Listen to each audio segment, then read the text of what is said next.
Good afternoon, everybody, and thanks for sticking around for the last presentation of the day. Grid metals, we're focused on battery metals, primarily nickel and lithium, and we have byproduct credits of platinum group metals and cobalt. To get this right in the middle.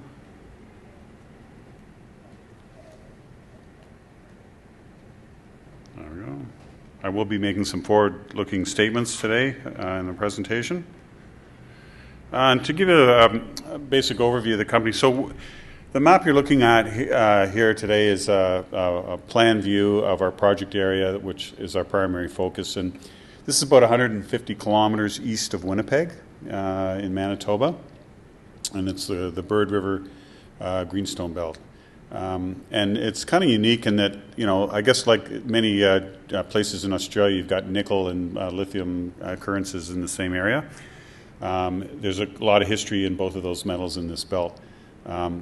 We have a PEA stage, nickel copper PGM property, the Makwa-Mayville project, and we have an emerging lithium discovery that we're working on. The Makwa-Mayville has about $4 billion roughly in NI 43-101 pit-constrained resources, nickel, copper, PGM, 2 optimized open pits.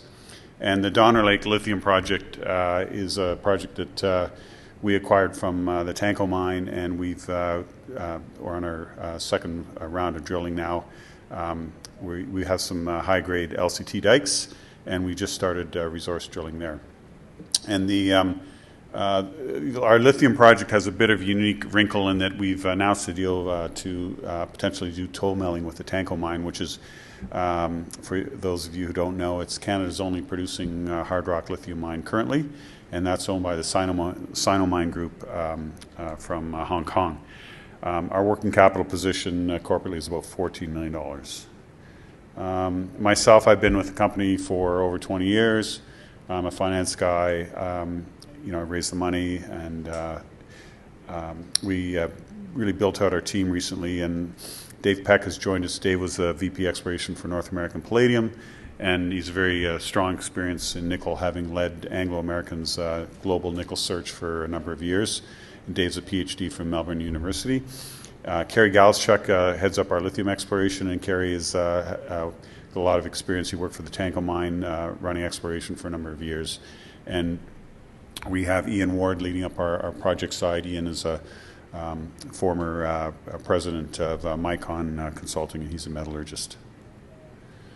We just completed an interesting financing in September. We closed it. We call it a strategic financing because it really brought in some shareholders who we think will really help the company in our development.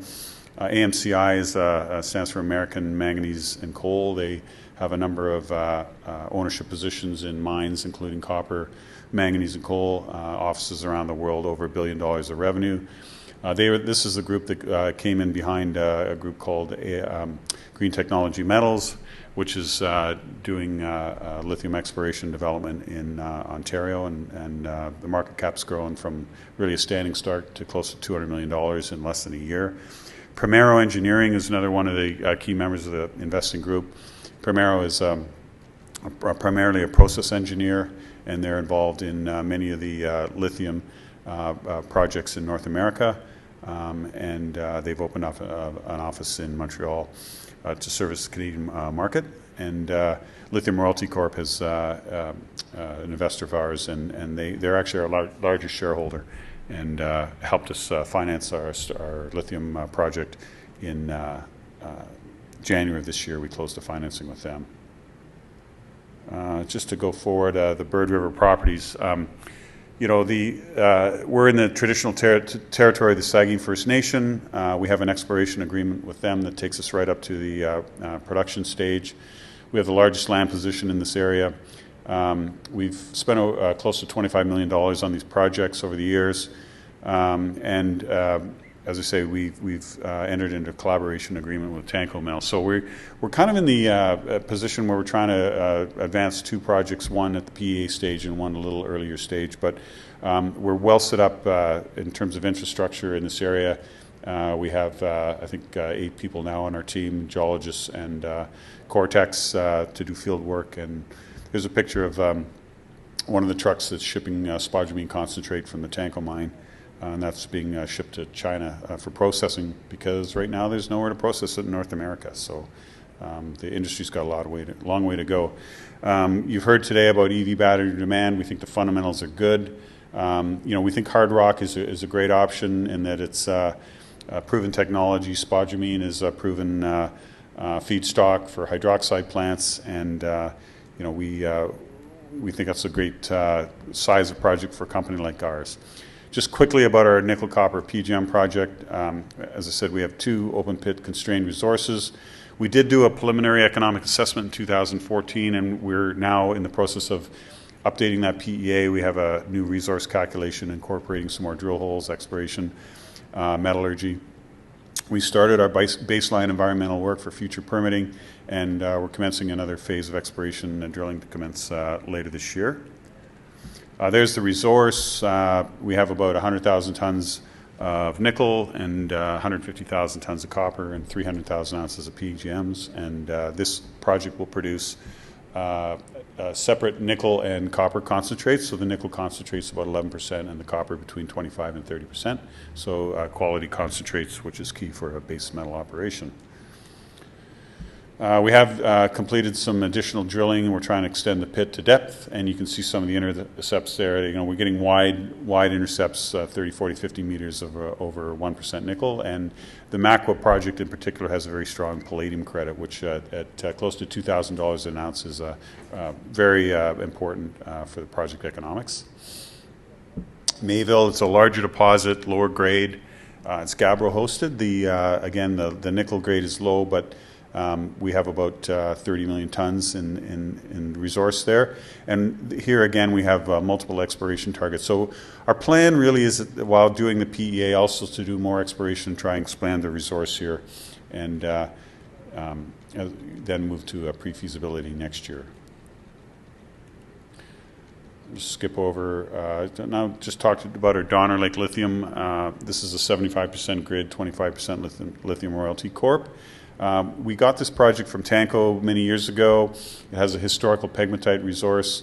We drilled off 2 of the known LCT dikes in the area of the purple box there, which is really the core area that had some historical exploration. This area had been developed in the 1950s, and when there was a big push on for lithium exploration in the area. What we're doing here is currently there's a picture of the Tanko mill.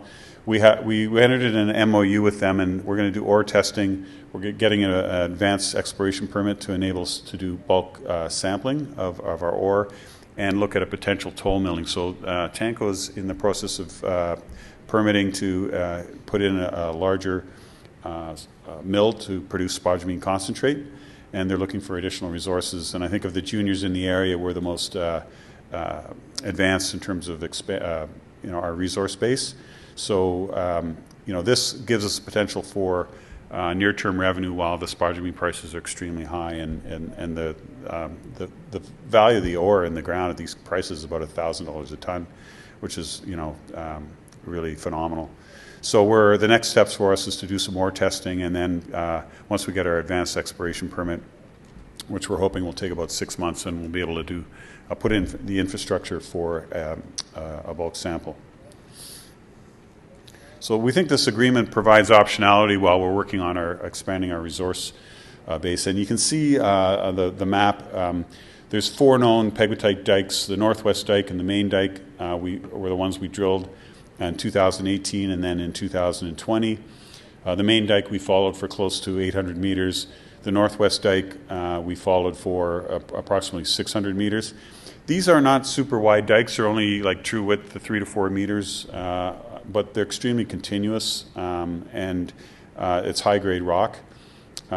So what we're planning to do now, and we just started drilling last week, is to systematically drill off these 2 pegmatite dikes at approximately 90-meter spacing, and then drill some of the other exploration targets that we've generated in the area, and there are some other known pegmatites in the area, and just to try to have other exploration targets, kind of the second phase, that we could then hopefully expand our resource with those as well. I'm just going to go back. The hatched area is really the geological contact where we think there's potential for more of these dikes along strike, and we're using a lithogeochemistry where the country rocks will have elevated lithium in when you get close to a pegmatite dike. So we completed over 1,000 samples this summer, and we're just compiling all that data, and that'll be our second wave of exploration targets that we'll get to. So between our resource drilling, our exploration targets, some other properties in the area that we're trying to acquire, and perhaps M&A, we're hoping to put together a sufficient resource that we can justify our own concentrator, and that would be in the range of 1 million tons a year. That would give us in the range of 150,000 tons of spodumene concentrate, 6%, which is in line with a lot of the projects in the world that are have market caps from $250 million to $2 billion. So this is a big priority. The market's really paying attention to this type of project, and we think it's doable for us, and we're off to a good start. And very importantly, these some of these dikes are really high grade. Just another thing, we're well down the road on some initial metallurgy, and we think that's going to turn out positive. Again, that the lithium is primarily in spodumene and will be recoverable. So we think we got the makings of a really good project here. There's the map on the left is just the drill pattern that we drilled. We drilled 15 holes over 600 meter strike length, so really wide spacing and down to 250 meters, and pretty well every hole hit. Widths up to about 10 meters. Sometimes the grade can be up to 2% or more, so it's a nice target. There's the northwest dike, the main dike that we're looking at doing some grid drilling here, and you can see the holes were plotted out, and then we'll start to follow that along strike. There's a picture of the core from one of the pegmatites. It's a great mining scenario because you got the black rock, which is the waste, and the white rock is what you mine. We think that this is a really good project in the making. We have the potential for some toll milling, which is how a lot of Australian companies got started in the early days. We think we've got the makings to drill off a significant resource. We're doing the work. We've got the teams in place locally. We just completed our first year of baseline environmental studies, and permitting is underway, and we will be submitting our advanced exploration permit early next year. So we think we're ticking the boxes on this project to move it forward. And I think our view here on our projects, both nickel and lithium, and that Winnipeg and Manitoba. The map here shows the road and rail access from Winnipeg, and Winnipeg has not only been an east-west hub for transportation, but it's a north-south hub. And with the new legislation, Inflation Reduction Act, where the automakers are looking for sources of supply domestically, and Canada counts as domestically for that legislation, that Winnipeg's going to be a hub now. Manitoba already exports nickel concentrate from the Thompson Belt and spodumene concentrate, so it's an established mining jurisdiction. ESG-wise, it's fantastic. 98% of the power comes from hydroelectric, and it's got great access to the U.S. So we think that Winnipeg is going to become a real hub for battery metals. We're in southern Manitoba, close to Winnipeg, and so all the makings are there for Winnipeg to become a real hub to supply battery metals to the North American market as things develop over the course of the next 10 years. And we've got a lot of capital that we've put into our base metal project, where we're rapidly developing our lithium project, and we think we're really well positioned to be one of the big winners here going forward. We've got a great team. We're financed. Our market cap's it's come up recently, but we're still just over $30 million, and we think the future is really bright for Grid Metals going forward. And with that, I'll say thank you very much for listening.